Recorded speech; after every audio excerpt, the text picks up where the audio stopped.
La scène d'ouverture met en scène une femme timide et humble du nom de Georgia Beard. Elle travaille comme vendeuse dans le rayon des ustensiles de cuisine du grand magasin Kragen à la Nouvelle-Orléans.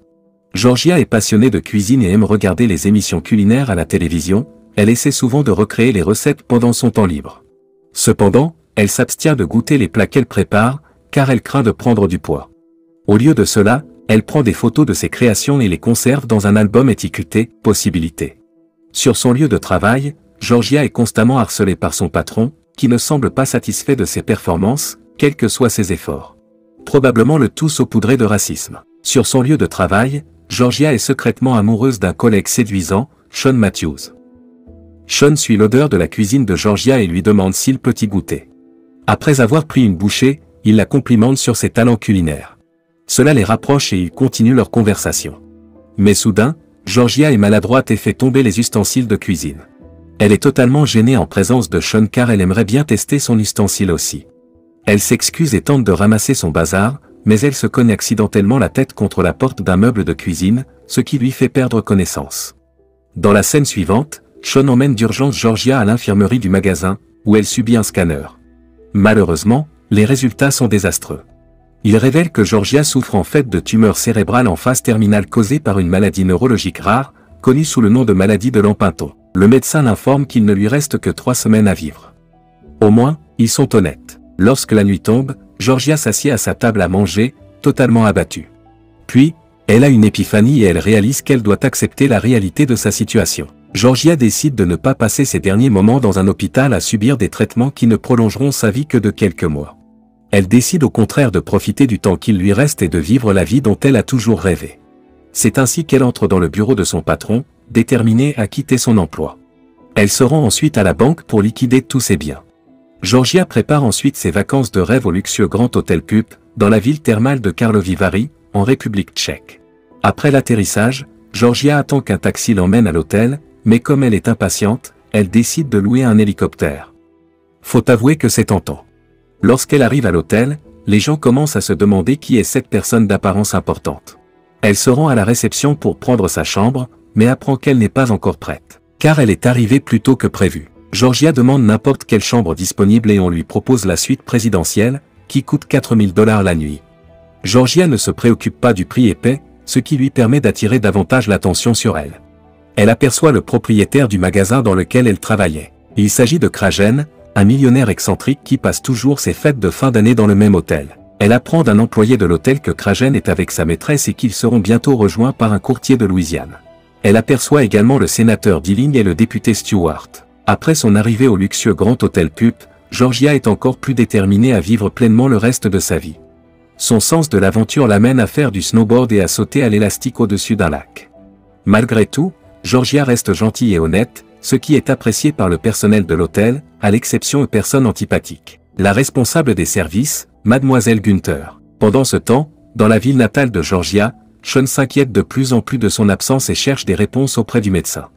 La nouvelle de sa maladie en phase terminale lui fait l'effet d'un choc. Sean, alarmé, se rend chez elle pour prendre de ses nouvelles, mais ne la trouve pas. À la place, le neveu de Georgia s'approche de lui et lui montre l'album de Georgia qui révèle son voyage en Europe ainsi que ses sentiments pour lui. Avec cette révélation, Sean devient plus déterminé à la récupérer et décide de s'envoler pour l'Europe. D'autre part, Kragen et les autres personnes influentes sont en train de dîner lorsque Stewart ne peut s'empêcher de remarquer la beauté et le charme de Georgia. Intrigué, il décide de l'aborder et d'en savoir plus sur elle. Ils la rejoignent à sa table et engagent la conversation. Le sénateur Dilling et le député Stewart sont particulièrement intéressés par ses projets pour le week-end et acceptent de se joindre à elle pour tout ce qu'elle a en tête. Tout en discutant, Kragen se méfie de plus en plus des motivations de Georgia et se demande si elle n'a pas l'intention de nuire à ses affaires. Après avoir fait une promenade, Georgia retourne à l'hôtel et rencontre Kragen et le reste du groupe qui joue à la roulette. Il l'invite à se joindre à eux, ce qu'elle accepte immédiatement.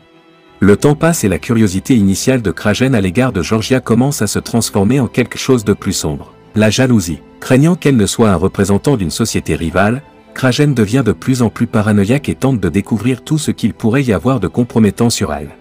Kragen soudoie la rusée Mademoiselle Günther pour qu'elle fouille dans ses affaires et recueille des informations sur son passé. Dans la scène suivante, Mademoiselle Günther fouille la suite de Georgia et tombe sur une lettre qu'elle a écrite et qui contient des instructions pour l'élimination de ses restes après sa mort. Émue par la lettre et touchée par l'optimisme solaire et la confiance en soi de Georgia. Après avoir réfléchi, elle décide finalement d'avouer à Georgia qu'elle a lu la lettre l'invitant à rentrer chez elle et à passer ses derniers jours avec ceux qu'elle aime. Prenant à cœur le conseil de Mademoiselle Günther, Georgia se rend à l'aéroport le lendemain, impatiente de rentrer chez elle. Cependant, ses plans sont rapidement déréglés lorsqu'elle découvre qu'une avalanche a bloqué la route et qu'elle se retrouve bloquée en République tchèque. Georgia ne sait pas que Sean est coincé dans un taxi de l'autre côté de l'éboulement, incapable de la rejoindre. Au bout d'un certain temps, Georgia retourne à l'hôtel, tandis que Sean abandonne le taxi et avance à pied dans la neige pour la retrouver. Ce soir-là, le chef Didier invite Georgia à l'assister dans la cuisine de l'hôtel pour préparer un luxueux festin pour le réveillon du Nouvel An. Au cours des festivités, Didier reconnaît publiquement les contributions de Georgia et la remercie.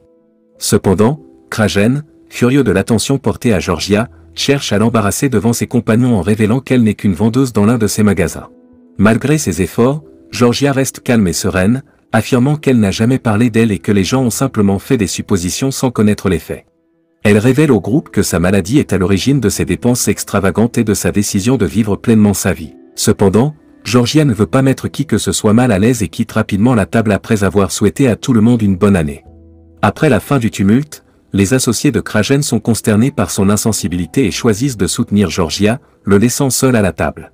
Rejeté et embarrassé, Kragen se retire à l'étage supérieur de l'hôtel et s'assoit sur une corniche, hésitant à en finir. Lorsque Georgia l'apprend, elle se précipite immédiatement sur les lieux pour l'en dissuader, espérant changer sa vision de la vie. Georgia lui rappelle que le vrai bonheur vient de la gentillesse et de l'absence de cupidité. De retour en Louisiane, le médecin de Georgia découvre que le scanner qui avait initialement diagnostiqué la maladie de Lampinton chez Georgia était en fait erroné en raison d'un scanner défectueux. Qu'en réalité, elle n'est pas du tout en phase terminale. Le médecin est impatient de partager la bonne nouvelle avec Georgia et se précipite à sa recherche. En arrivant chez elle, il rencontre son neveu et ils envoient un fax à l'hôtel Pub pour informer Georgia de l'erreur. Avec Kragen, il semble qu'elle l'ait finalement convaincu de reconsidérer son plan. Bien que la situation soit un peu gênante, Sean trouve le courage de lui avouer ses véritables sentiments pour elle. Georgia accepte avec joie sa proposition et ils entament leur relation en s'embrassant passionnément. En bas, dans le hall, Mademoiselle Günther découvre un fax du médecin de Georgia et s'empresse de lui annoncer la bonne nouvelle. Lorsque cette dernière découvre enfin la vérité, toujours sur la corniche, elle hurle de bonheur, et tout le monde l'accompagne. Maintenant qu'ils ont une nouvelle vision de la vie et qu'ils sont déterminés à poursuivre leurs rêves, Georgia et Sean retournent en Louisiane en tant que couple. Ensemble, ils ouvrent un restaurant appelé le Rendez-vous de Georgia. Le succès du restaurant attire l'attention de la célèbre chef Emeril Lagasse et du chef Didier qui font une apparition et célèbrent le nouveau succès de Georgia. La scène finale montre que Georgia a transformé son livre des possibilités en livre des réalités. Ses amis de l'hôtel, y compris Kragen et la secrétaire Mademoiselle Günther, sont tous partis vivre une vie plus heureuse et plus épanouie. Kragen lui-même, qui avait tenté de commettre l'impensable, a rejoint une retraite spirituelle pour trouver la paix. Le film se termine sur une note heureuse, Georgia et Sean finissent par se marier en se promettant d'être toujours là l'un pour l'autre. J'espère que vous avez apprécié cette histoire. N'oubliez pas d'appuyer sur l'icône de la cloche après vous être abonné à notre chaîne, ainsi vous ne manquerez jamais de nouveaux résumés.